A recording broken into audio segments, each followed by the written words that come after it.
നിങ്ങൾ ആരെങ്കിലും കൂർഗ് വരുന്നുണ്ടെങ്കിൽ തീർച്ചയായിട്ടും കണ്ടിരിക്കേണ്ട ഒരു സ്ഥലമാണ് കേട്ടോ എലിഫൻറ്റ് ക്യാമ്പ്. ഫുള്ള് നദിയാൽ ചുറ്റപ്പെട്ട് കിടക്കുന്ന ഈ സ്ഥലത്തിൻ്റെ ശരിക്കുമുള്ള പേര് ദുബൈരെ എലിഫൻറ്റ് ക്യാമ്പ് എന്നാണ് കേട്ടോ.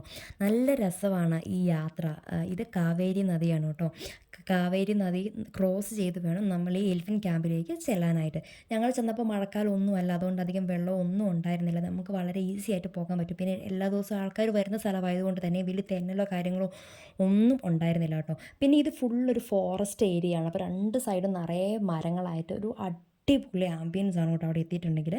പിന്നെ ഇന്ത്യയിലെ തന്നെ ഏറ്റവും ഫേമസ് ആയിട്ടുള്ള 5 എലിഫൻറ്റ് ക്യാമ്പുകളിൽ ഒന്നാണ് ഈ ദുബൈരെ എലിഫൻറ്റ് ക്യാമ്പ്. ഇവിടെ ടോട്ടൽ 30ഓളം ആനകളാണ് കേട്ടോ ഉള്ളത്. അതിൽ മെയിൻ ആനകളുടെയൊക്കെ ഡീറ്റെയിൽസ് താഴെ എഴുതി വെച്ചിട്ടുണ്ട്. ഇത്ര വർഷമായ ആനയാണ്, ഇത്രാമത്തെ വർഷത്തിലാണ് ഇവിടെ കൊണ്ടുവന്നത് തുടങ്ങിയ ഡീറ്റെയിൽസൊക്കെ താഴെ എഴുതി വെച്ചിട്ടുണ്ട് കേട്ടോ, മെയിൻ ആനകളുടെയൊക്കെ. ഇതാണ് ആനകൾക്ക് മെയിനായിട്ട് കൊടുക്കുന്ന ഭക്ഷണം. അത് നമ്മുടെ വൈക്കോലില്ലേ, വൈക്കോലിൽ നെല്ലും ശർക്കരയും കല്ലുപ്പും എല്ലാം കൂടി ചേർന്ന് ഒരു മിശ്രിതമാക്കിയിട്ട് ഒരു കെട്ടാക്കിയിട്ടാണ് കൊടുക്കുന്നത് കേട്ടോ. ഇവിടെ വരുന്ന ടൂറിസ്റ്റുകൾക്കും നമുക്ക് ഇത് ചെറിയൊരു എമൗണ്ട് കൊടുക്കുവാണെങ്കിൽ ആനകളെ നമുക്കും ഭക്ഷണം കൊടുക്കാൻ വേണ്ടി പറ്റും. ശരിക്കും പറഞ്ഞാൽ ഒരു ഭയങ്കര ഒരു കൗതുകം നിറഞ്ഞൊരു കാഴ്ചയാണ് കേട്ടോ. നമ്മൾ തൊട്ടടുത്താണ് ആനകൾ നിൽക്കുന്നത്. നമുക്ക് സാധാരണ എറിഞ്ഞൊന്നും കൊടുക്കേണ്ട ആവശ്യമില്ല. നമ്മളിങ്ങനെ നീട്ടുമ്പോൾ തുമ്പിക്കൈ കൊണ്ട് തന്നെ അവർ തന്നെ നമ്മുടെ കയ്യിൽ നിന്ന് ഇത് മേടിച്ച് തരും. പ്രത്യേകിച്ചും കുട്ടികളൊക്കെ ആണെങ്കിൽ ഒരു പേടിയൊന്നും ഇല്ലാണ്ട് ഭയങ്കര ഒരു കൗതുകം നിറഞ്ഞൊരു കാഴ്ച തന്നെയാണ്. ഞാൻ ശരിക്കും ഇങ്ങനത്തെ കെട്ടൊക്കെ ആനകൾക്ക് കൊടുക്കുന്നത് ആദ്യമായിട്ടാണ് കേട്ടോ കാണുന്നത്. പിന്നെ ഇവിടെയുള്ള മിക്ക ആനകളെന്ന് പറയുന്നത് കൊമ്പനാനകളാണ് കേട്ടോ. എല്ലാവരും വലിയ മുഴുത്ത കൊമ്പൊക്കെയുള്ള എല്ലാം വലിയ ആനകളും ആണ് ഇവിടെ ഉള്ളവർ കേട്ടോ.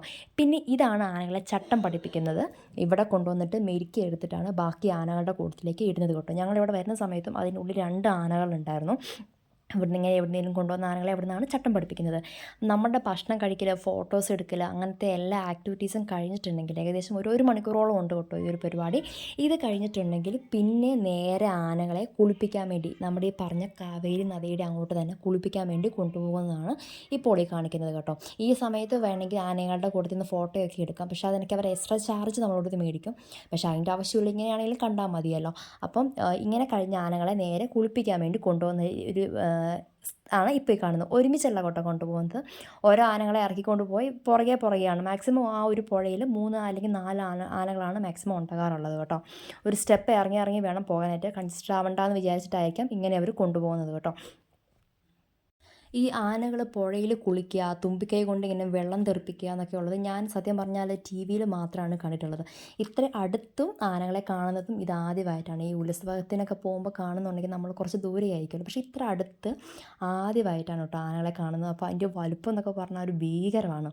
പിന്നെ ഞാൻ പറഞ്ഞല്ലേ തുമ്പിക്കൈ കൊണ്ട് വെള്ളം ചീറ്റുക എന്നൊക്കെ, തൊട്ടപ്പുറത്ത് ഹയാക്കിങ് പോലെയൊക്കെ ആക്ടിവിറ്റീസ് നടക്കുന്നുണ്ട്. അപ്പം അവരുടെ ദേഹത്തേക്കൊക്കെ അവരിങ്ങനെ പാപ്പാന്മാർ പറയുവാണെങ്കിൽ തുമ്പിക്കൈ വെച്ച് ഇങ്ങനെ വെള്ളം ചീറ്റും കേട്ടോ. പക്ഷേ ഈ ആന അങ്ങനെയൊന്നും ചെയ്യുന്നത് കണ്ടില്ല. ഞങ്ങളിങ്ങനെ ക്രോസ് ചെയ്ത് വരുന്ന സമയത്ത് ഫുള്ളിങ്ങനെ ചീറ്റിക്കുന്നുണ്ടായിരുന്നു. മാത്രമല്ല നമ്മുടെ തൊട്ടടുത്ത് നിൽക്കുന്നവരുടെ ദേഹത്തേക്കൊക്കെ അവർ വെള്ളം ചീറ്റിക്കും. അത് ഒരു എന്താ പറയുക, പ്രത്യേക ഒരു ഭംഗി നമുക്ക് തോന്നിക്കും. ഒരു എന്താ പറയുക, ഞാനൊക്കെ അത് TV മാത്രമാണ് ആകെ കണ്ടിട്ടുള്ളത് കേട്ടോ. ഒരു ആക്ടിവിറ്റീസൊക്കെ ഒരു ഭയങ്കര രസമാണ്. ഈ പാപ്പാമാർ എന്താണോ പറയുന്നത് അതിൻ്റെ അപ്പുറത്തേക്ക് ഒന്നുമില്ല. ഒരു ചുവട് വെക്കണമെങ്കിൽ പോലും അവരുടെ ആ ഒരു ഫുള്ള് നിയന്ത്രണത്തിലാണ് കൊണ്ടുപോകുന്നത് കേട്ടോ. ഇവരെ എങ്ങനെ പോകണം, എത്ര സ്പീഡിൽ പോകണം, ആൾക്കാരെ കാണുമ്പോൾ എന്താ ചെയ്യേണ്ടത്, തുമ്പിക്കൈ പൊക്കണോ, അല്ലെങ്കിൽ അങ്ങനത്തെ എല്ലാ കാര്യങ്ങളും ഇവരുടെ ഫുൾ കൺട്രോളിലാണ് കേട്ടോ ഉള്ളത്. അപ്പം നിങ്ങൾ ആരെങ്കിലും ഈ കൂർഗ് വരുന്നവരാണെങ്കിൽ തീർച്ചയായിട്ടും വേറെ ഒന്നും കണ്ടില്ലെങ്കിലും ഗോൾഡൻ ടെമ്പിളും ഈ മറ്റേ എലിഫൻറ്റ് ക്യാമ്പും ഒരു കാരണവശാലും മിസ്സാക്കരുത് കേട്ടോ. അപ്പം ഇതുപോലത്തെ മറ്റൊരു ഇൻട്രസ്റ്റിംഗ് വീഡിയോ ആയിട്ട് ഞാൻ വീണ്ടും വരാം. അതുവരെയും ബായ്.